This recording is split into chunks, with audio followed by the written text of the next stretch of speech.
Good afternoon and welcome to the Midday News. Here's what we have in the bulletin. Finance Minister urges calm over wage negotiation. JCSA defends strike action by some of its members last week.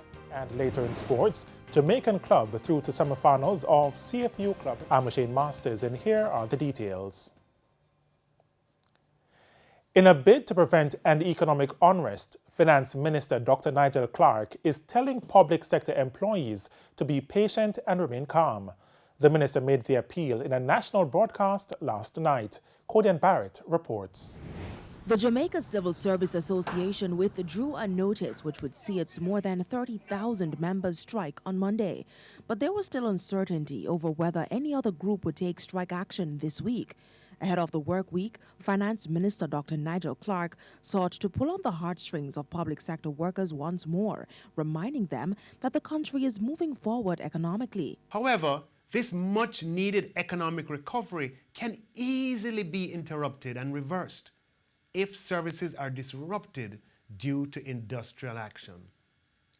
Such a reversal would set Jamaica back tremendously, costing jobs. This would negatively impact us all, from the decline in government revenues that would follow and the cuts in budgetary expenditure that would then become necessary. Jamaica cannot afford this. A consultative process is now underway for the Finance Ministry to conclude negotiations for the compensation review. However, Dr. Clarke says it is a complex reform. He says consultations will conclude with central government workers first. He promised to engage with unions representing workers in public bodies within 6 months. Though this timeline may seem far away, I ask you to consider that such a comprehensive reform with respect to public sector compensation has no precedent in Jamaica. It has never happened before. We have been ambitious in looking after your interests. We therefore ask for patience. So far, the Finance Ministry has met with 45 out of 47 central government bargaining groups and unions. A second round of consultations will begin soon. In the meantime, he's urging workers to avoid conclusions as information swirls that could be misleading. Please take us at our word that no public sector employee will be worse off. Some persons have responded to this assurance with calculations, valid or invalid, that supposedly demonstrate a decline in net pay as a supposed refutation of this assurance. This is misplaced. Just last week, 3 public sector groups, the National Water Commission, the Jamaica Air Traffic Controllers, and the National Housing Trust walked off the job, protesting over prolonged wage negotiations. Codian Barrett, TVJ News. And the Jamaica Civil Service Association, JCSA, is defending the industrial actions taken by some of its members last week. Speaking on TVJ's Smile Jamaica program this morning, JCSA President O'Neill Grant said the workers were forced to strike.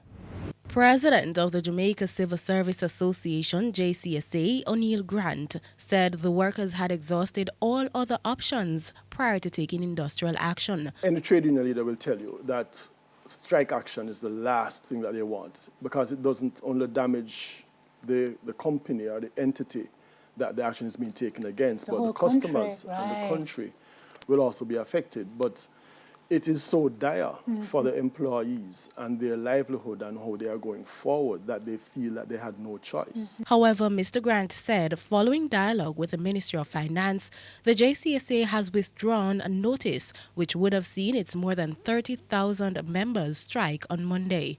He said the first phase of the compensation review consultation process for statutory bodies is expected to be completed before the end of the year. There are several things at play. The compensation review is being done now in terms of its consultation, and the minister has quite clearly indicated that he wants to do that first phase come July 1. But we have to go through, look at what has been proposed, see where the kinks are, where the anomalies are, give the ministry feedback so that they can address them. What the minister has secondly said is that the the statutory bodies, the public bodies outside of the core central civil service, that their review will be completed in the next 6 months. Sandy Williams, TVJ News. In the meantime, Prime Minister Andrew Holness says the growth forecast for the country will have to be revised based on last week's protest action. So I've asked the PIOJ to quickly do a study and inform Cabinet so that we can be prepared, we can understand what would be the impact of an industrial shock to the economy. And we need to understand it because, make no mistake, any one group winning by virtue of industrial action means everyone losing in terms of our economic growth and prosperity. It comes as he expressed disappointment over the recent actions by public sector employees who last week took strike action over wage negotiations. He said the actions by the NWC, air traffic controllers, and the NHT were infuriating. In which we thought about industrial action 30 years ago can't be the way in which we are going to be thinking about industrial action today. We're not fighting against an external power or external force or colonial force. It's our country. We own it. Mr. Holness was speaking following a tour of the Sangster International Airport. Approximately $70 million will be spent to expand the runway at the facility. And the financial hardships being faced by Jamaicans continue to be laid at the feet of the Andrew Holness government. Opposition Senator Donna Scott Motley is the latest to add her voice to the ongoing debate over high prices. Unfavorable living conditions. That's how the opposition has termed the state of the economy, with a rise in food and gas prices over the last several months. According to the Bank of Jamaica, the country's inflation rate is over 11%, with things expected to get worse, according to its governor, Richard Biles. It's why the opposition says Prime Minister Andrew Holness and his ministers have seemingly turned their backs on the Jamaican people. He has become so caught up with his power. He and his team don't see people anymore. They don't see what the people of this country are experiencing. Opposition Senator Donna Scott Motley says what was once easily accessible for the common man is now high-class dinner. I never thought I would see the day in this country when chicken foot is $250 per pound. I never thought I would see the day in this country when pensioners cannot survive. I never thought I would see the day in this country when civil servants, when teachers, when nurses who have retired cannot eat one meal per day. There are many, many people I know who can't even drink a glass of Lasco every day. And we see the ministers drink champagne like it's water. That is your money. Is that how you want to see your money being spent? Mrs. Scott Motley, who was speaking at the Trota Divisional Conference on Sunday night, also blasted Finance Minister Dr. Nigel Clark for not putting a cap on gas tax. So don't tell me, no, oh, this is a global crisis. No. I don't live in Sri Lanka. Do not tell me it is a global crisis, because you can do something about it. You could do as the Prime Minister of Barbados has done and cap the tax on gas even for a little time, for 6 months, to help us through this challenging time. But you thinking about your friend with yacht, that you don't want him to fill it up his yacht. I don't think about people with yachts. And it's time for a break here on the Midday News. Stay with us. More stories when we return. Welcome back to the Midday News. Frustrated residents in St. Mary's, St. Anne and Westmoreland mounted roadblocks this morning to bring attention to their infrastructural needs. The roadblocks restricted movement for commuters, including students.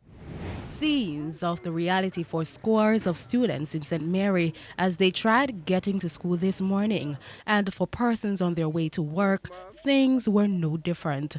It comes as taxi operators withdrew their services in protest of the condition of the road. The whole road like that. The road need fix. If I have the patch out now, we can run for it, you know. You understand me? Yeah, man. And we are going through a bad situation. The councillor not showing any weight. Not showing no weight at all. I don't know what happened. I don't even know giving any money to work or what, but the councillor not improving for us. One taxi operator who showed us another section of the road pointed out that the condition of the terrain is as a result of poor representation. I think a donkey can pull it. Look at this is all. The road is a really bad condition. We're asking the government to pay attention to the road. It costs me too much money. One rocking is for $4,000, one ball joint is for $4,000, a strut is for $12,000, and every week we have to do that. We can't make the money to fix the car. The car them run to a wreck. It was a similar situation in the western end of the island as taxi operators in Darlington, Westmoreland also blocked a section of the main road. They are demanding that the road be fixed as it is costing them too much. Every day I the same problem, front end leak out. You understand? You can't drive good on the road if you load because the whole of bottom and leak up. Because some terrible hole on the street here. You understand? So, tired of the stupidness. We want some assistance. Man, miserable, man. Me alone, if you see me lift up this big heavy bike, me alone, that should be chang. I 1 and 2 man I come to the bush and then see me a force with it and then give me a helping hand. Wow. Yes, sir. So you never see a roadblock like this before? Not before in my life. Sandy Williams, TVJ News. And as we reported, residents in St. Anne also protested today. The residents of Retreat in the parish blocked the Brownstown to Stewart Town main road for a second day. They say the community has an electricity supply problem. The residents say the area has been without electricity since Thursday. Last night we see it pay for your gas. You understand? We call them and now they don't reach ya. So if they not come today, come give you a pan, we will block it Monday morning again. And they followed through on their promise and took to the streets on Monday morning. People can't take it no more. And that's the only way they could see it, of let their word come to pass. Because it is bad, right? We lost a lot of equipment and there's nobody to complain to. Or you are not doing anything for us. And when we have a disconnection, we still have to pay a light bill, right? It's a must. So we have, this is what it comes to the people and have to do something about it. It is sad, but people have to do something. We have to talk. Yes, we have to make our point, but to block in ourselves. If someone fall ill, they have nowhere to go. If I never have this 4-wheel drive, I couldn't maneuver here. Right now I have my blender inside of my vehicle. I can't show you. See here, I have to be going somewhere to go get some coconut blend. See here. My blender is something for going out on the road. Go get somebody for blend this for me. Now, they explained that a team from the Jamaica Public Service Company responded, but electricity was restored in only one section of the community. 2 persons are now dead following a fatal collision on the Damhead Main Road in St. Catherine this morning. Codian Barrett reports. One mistake of not looking before exiting a location ended with Orain Martin and Mimo Christian, both of Linstead addresses, losing their lives early this morning. The incident, which involved a truck, a Toyota Hiace bus, and a motorcycle, occurred about 6:40. The bus driver, who survived the ordeal, showed on news team his injuries before recounting the moments leading up to the crash. It's reported that the driver of a truck was exiting a gas station when the bus and a motorcycle swerved to avoid colliding with the truck. When I saw the truck was late coming out, so I swerved to my left. I keep on my left all the way up to the banking.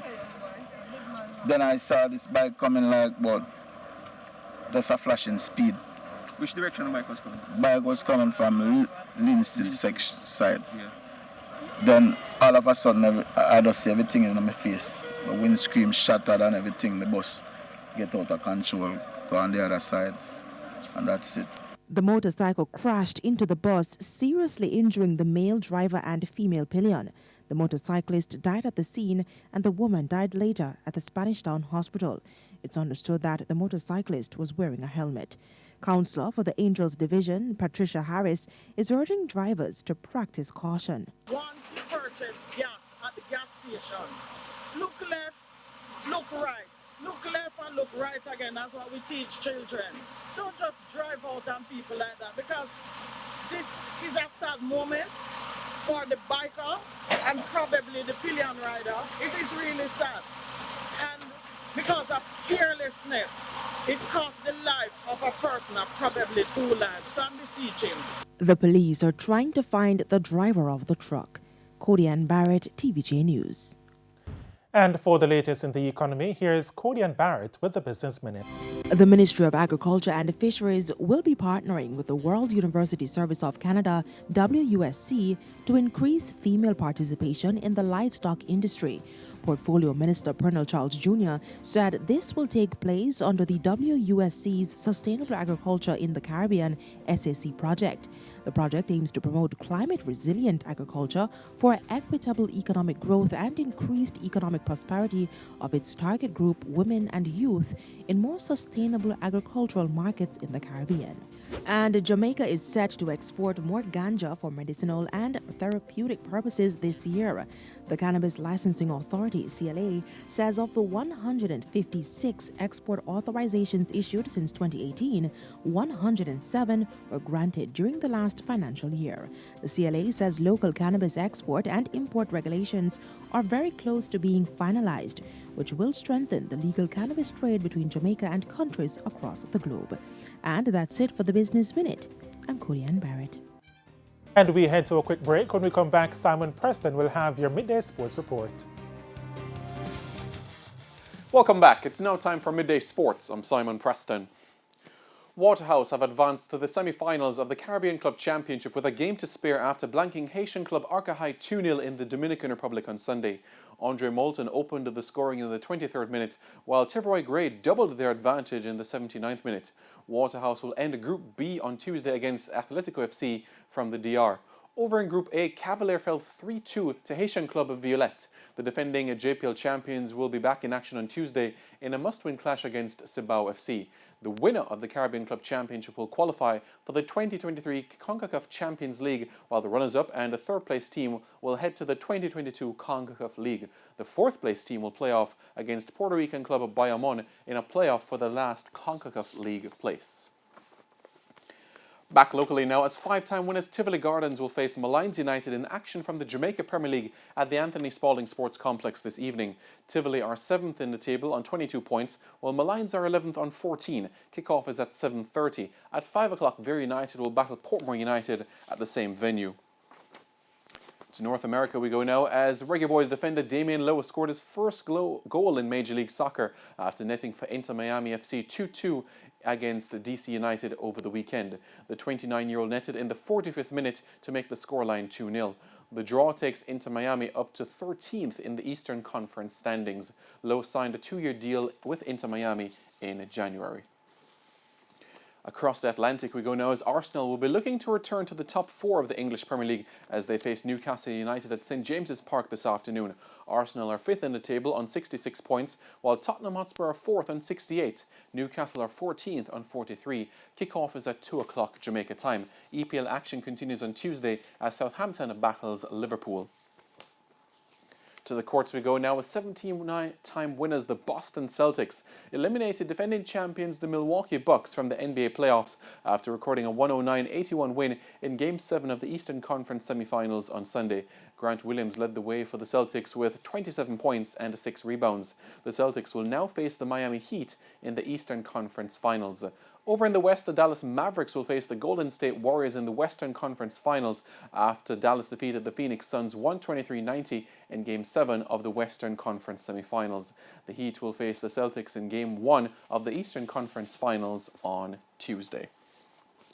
And that is it for your Midday Sports Report. I'm Simon Preston. Shane, it's over to you. Thanks, Simon. And that's the Midday News. I'm Shane Masters. Join us at 7 for Prime Time News. On behalf of the news, sports, and production teams, have a good afternoon.